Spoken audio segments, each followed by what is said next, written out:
반갑습니다. 오늘 이 새벽에 주님 앞에 우리 함께 나눌 말씀은 창세기 4장입니다. 우리 창세기 4장을 다 함께 펴시기를 바랍니다. 4장은 이제 그 전반부는 가인과 아벨 이야기가 나오고, 그리고 이제 후반부에는 가인의 후손 이야기가 등장을 합니다. 오늘 저는 여러분들과 함께 특별히 이 가인의 후손 이야기를 통해서 우리가 하나님의 어떤 영적인 진리를 좀 마음에 새길 수 있는 그런 기회가 되기를 기대합니다. 저는 어릴 때 아주 시골에서 자랐습니다. 저희 집 뒷마당에는 복숭아 나무가 하나 있었는데, 그 복숭아 나무는 안타깝게도 개복숭아였습니다. 그런데 이 복숭아 나무가 꽤 컸어요. 이제 그 봄이 되면 복숭아 꽃이 피고, 그리고 이제 거기에서 열매가 맺고 그래요. 그런데 우리 옆집에 늘 뭐 친구네 집이니까 드나들기도 하고 하는 그 집에는 진짜 참 복숭아 나무가 하나 있는 거예요. 그런데 생긴 모양이나 또 그 피는 꽃이나, 그리고 심지어 이 열매가 처음 맺히는 그 모습도 개복숭아 나무나 참 복숭아 나무나 다르지가 않습니다.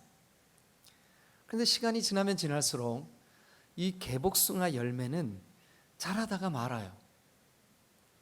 그래서 그 크기도 작지만 모양도 아주 정말 말 그대로 개복숭아입니다.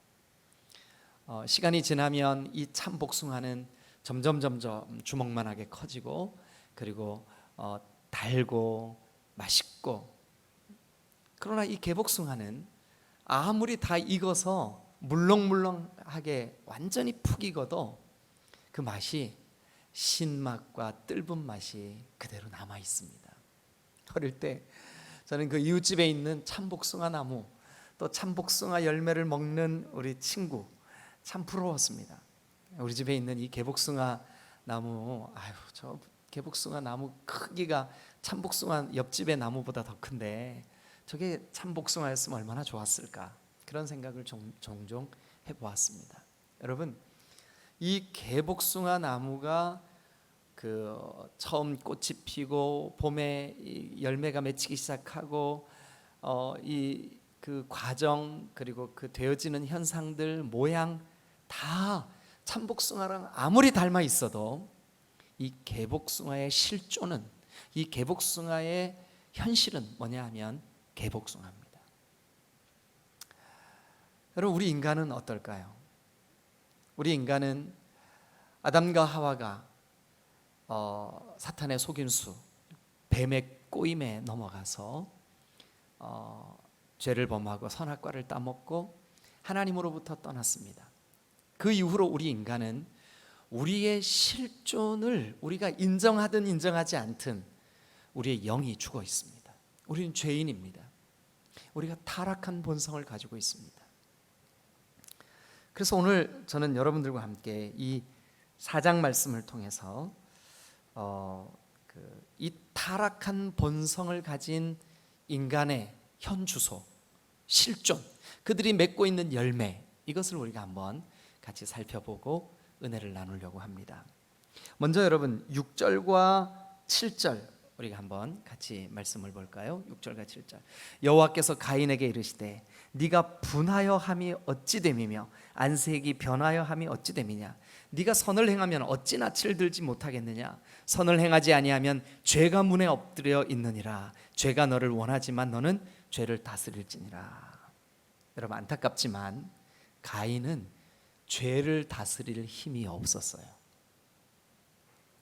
하나님을 떠난 인생, 하나님으로부터 하나님의 명령을 불순종하고 선악과를 따먹고 하나님의 그 통치와 하나님의 다스리심을 거부한 인생, 그 거부한 인생의 현실이 뭐냐 하면, 여러분 안타깝지만 죄의 지배를 받는 존재가 되고 말았습니다. 죄의 지배를 받게 되었어요. 우리가 노력을 해봅니다. 우리가 어떻게 좀 도덕적으로 살아보려고 결단도 해봅니다. 그런데 우리의 마음은 너무 쉽게 죄의 지배를 받습니다. 왜냐하면 이게 우리의 실존이기 때문에 그래요. 그래서 우리는 미리부터 알아야 됩니다. 고백해야 됩니다. 예수 그리스도의 은혜가 아니면, 예수 그리스도의 도우심이 아니면 우리는 이 실존을 벗어날 수가 없어요. 이 실존적인 우리의 문제를 해결할 수가 없어요. 참 복숭아 나무씨는, 참 감람나무씨인 예수 그리스도께 우리가 접붙임 바 되지 않으면 우리는 바뀌지 않습니다. 그래서 여러분 기억하십시오. 우리의 그 본질, 우리의 실존, 우리의 현 상황, 첫 번째는 뭐냐 하면 우리는 죄의 지배를 받는 존재가 되었다.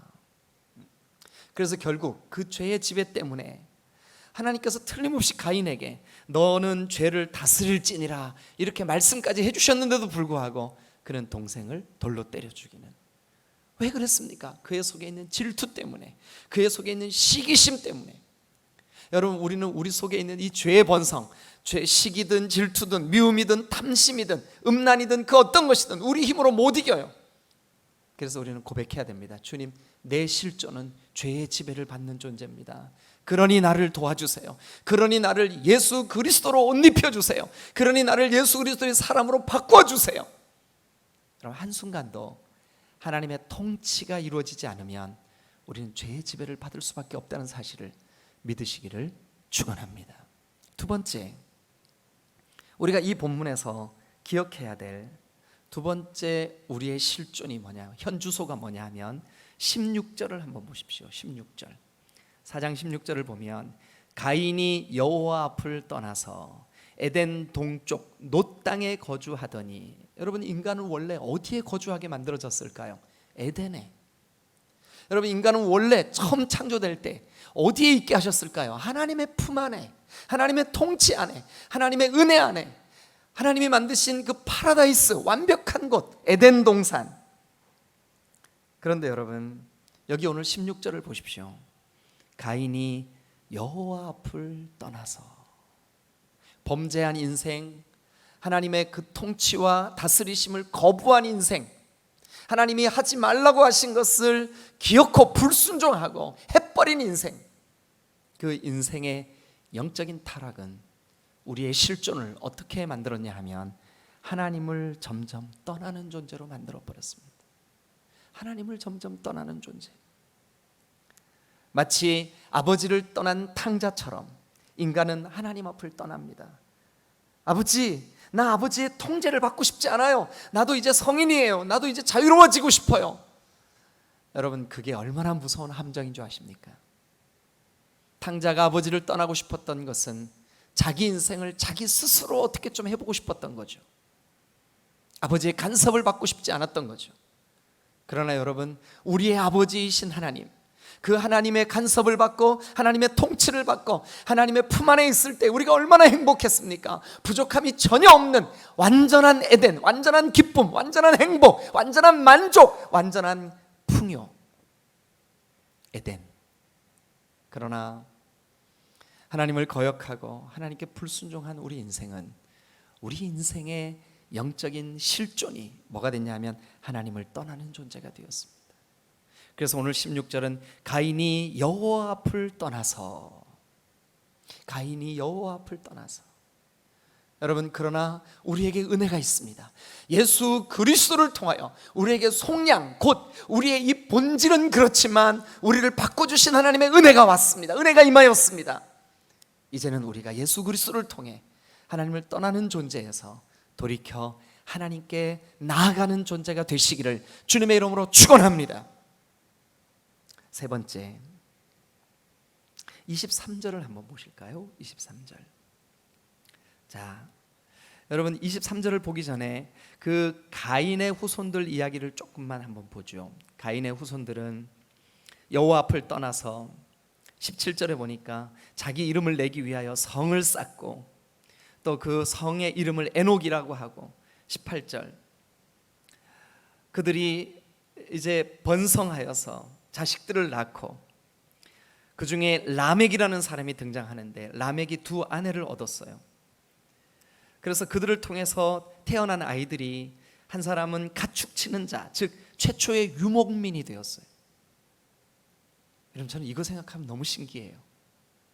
소, 말, 양, 염소, 개, 돼지, 닭, 오리, 칠면조, 아니 이런 것들을 사람이 키울 수 있고 사람이 데리고 살 수 있고 사람이 마음껏 부를 수 있고 사람이 먹을 수 있고, 이거 어떻게 알아냈을까요?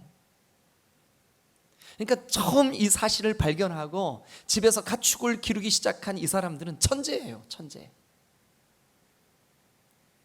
최초의 유목민들. 그 다음도 한번 보실까요? 21절. 그의 아우의 이름은 유발이니 그는 수금과 퉁소를 잡은 자의 모든 자의 조상이 되었으며, 여러분 여기 보면 유발이라는 사람들의 후손은 수금과 퉁소 잡는 자의 조상, 즉 음악인들의 조상인데 음악을 만든 사람들이 되었어요. 수금, 현으로 소리를 내는 악기예요. 제 딸아이도 바이올린을 해요. 저는 바이올린을 소리를 들으면 너무너무 신기해요. 그 바이올린의 감정이 실리기도 하고 바이올린의 영성이 실리기도 해요. 어떨 때 찬송을 아주 은혜롭게 연주를 하면 가사가 들리지도 않는데 마음에 감동이 있어요. 참 너무너무 신기합니다. 제가 조금 전에도 서재에서 기타를 치며 찬송을 부르다 나왔어요. 그런데 여러분, 기타도 너무너무 신기하지 않아요? 한 플랫에 반음씩 옮겨지고 두 플랫이 옮겨지면 한 음이 올라가고, 그 소리의 정교함, 그 소리의 아름다움, 통을 울리고 밖으로 배출되는 이 소리의 기가 막힌 그 감동, 참 놀랍죠. 저는 이 악기를 만든 사람들은 천재 중에 천재인 것 같아요. 여러분, 그 다음에 퉁소 잡은 자 이렇게 돼 있죠. 퉁소는 말 그대로 부는 악기예요. 금관이든 목관이든. 제 아들이 교회에서 플룻 반주를 해요. 플룻 소리 너무너무 좋습니다. 그 기가 막힌 그 운지, 손가락으로 누르는 곳마다 음이 바뀌고 그 음에 마음의 감정을 싣고, 색소폰, 트럼펫, 누구죠? 미션에 나오는 그 악기 이름 뭐죠? 하여튼 이런 관악기들 너무너무 아름답지 않습니까? 아니 그 음들을 어떻게 발견해냈을까요? 이 사람들 천재예요. 그 다음 22절. 그 후손들 가운데 구리와 쇠로 여러 기구, 엔지니어, 최초의 엔지니어들이 기구를 만들었어요. 밭 가는 기구, 농 가는 기구, 풀 매는 기구. 아마 이때 낫을 만들고 호미를 만들고 곡괭이를 만들지 않았을까요? 이런 것들이 발달해서 지금은 경운기가 되고 트랙터가 되고, 여러분 참 얼마나 이 사람들의 머리가 좋으면 이런 것들을 발명해냈을까요? 그런데 아무리 그런 문명을 발명하고 문명의 조상이 되고 아무리 인간의 삶을 풍요롭게 만드는 그런 발견이 있었다 할지라도 이 사람들의 삶의 스타일은 어떠냐 하면 23절. 라멕이 아내들에게 이르되 아다와 실라여 내 목소리를 들으라. 라멕의 아내들이여 내 말을 들을지어다. 나는 내가 받은 상처 때문에 내가 사람을 죽였어. 내가 받은 상처 때문에 내가 사람을 살인했다고. 그리고 나의 상함으로 말미암아 나는 소년을 죽였어. 여러분, 이 표현이 얼마나 잔인합니까? 이 표현이 얼마나 냉혹합니까? 그런데 이게 인간의 실존이에요. 우리에게 손해를 끼치는 사람에게 우리가 분노합니다. 여러분, 형제에 대하여 나가라 하는 자마다 하나님께서 그를 심판하신다고 성경이 말씀하고 있어요. 여러분, 우리가 형제를 미워하고, 여기 라멕은 본성이 이끄는 대로 사는 사람이었어요. 여러분, 인간의 실존이 뭔지 아십니까? 본성이 이끄는 대로. 죄로 인하여 타락한 인간이 도대체 어떤 존재인지 아십니까? 본성이 이끄는 대로 사는 사람. 보복하고 살인하고, 형제를 미워하는 자마다 살인하는 자니. 여러분, 지나가는 여인을 보고 음욕을 품은 자마다 이미 가늠한 자니. 두렵지 않습니까? 그런데 이게 우리의 본성입니다. 인간의 본성, 오늘 3가지 말씀드렸습니다. 죄의 지배를 받는 존재가 돼버렸습니다. 점점 더 하나님을 떠나는 존재가 돼버렸습니다. 본성이 이끄는 대로 보복하는 존재가 돼버렸습니다. 여러분, 어떻게 하면 좋을까요? 우리는 그래서 하나님 없으면 안 되는 겁니다. 그래서 예수 그리스도가 없으면 안 되는 존재가 된 것입니다. 이것이 바로 신학적으로는 전적 타락입니다. 우리가 전적 타락이 깊을수록, 아니 전적 타락한 존재이기 때문에 예수 없이는 우리에게 소망이 없고, 예수 그리스도의 보배로운 피가 없이는 우리에게 영생이 없으며, 예수 그리스도의 은혜가 아니면 우리는 아무 소망이 없는 존재일 수밖에 없습니다. 그래서 여러분 예수 믿어야 됩니다. 여러분 그래서 예수님을 의지해야 됩니다. 그래서 예수 그리스도의 능력이 아니면 우리에게는 소망이 없는 것입니다. 여러분 오늘 이 창세기 4장을 통하여 여러분 안에 진심으로 예수 그리스도밖에 나에게 소망이 없음을, 왜냐하면 내가 아무리 몸부림쳐도 나는 개복숭아밖에 되지 않는 내 실존이 그래요. 그래서 우리는 우리의 참 복숭아 나무이신 예수 그리스도에게 접붙임 받아야만 합니다. 예수 그리스도를 의지해야만 됩니다. 예수 그리스도의 도우심을 구해야만 됩니다. 그 은혜 안에 있어야만 됩니다. 오늘 여러분 이렇게 기도하십시오. 하나님, 나에게 하나님 나라가 이루어 주세요. 하나님의 통치를 받게 해주세요. 하나님, 내 힘, 내 본성, 내 영적인 이 실존으로는 도무지 하나님께 가까이 나아갈 수 없는 존재임을 고백합니다. 나를 좀 도와주세요. 그래서 타락한 이 존재가 구원받는 하나님의 자녀되는 권세를 누리는 여러분 되시기를 주님의 이름으로 축원합니다. 기도하시겠습니다.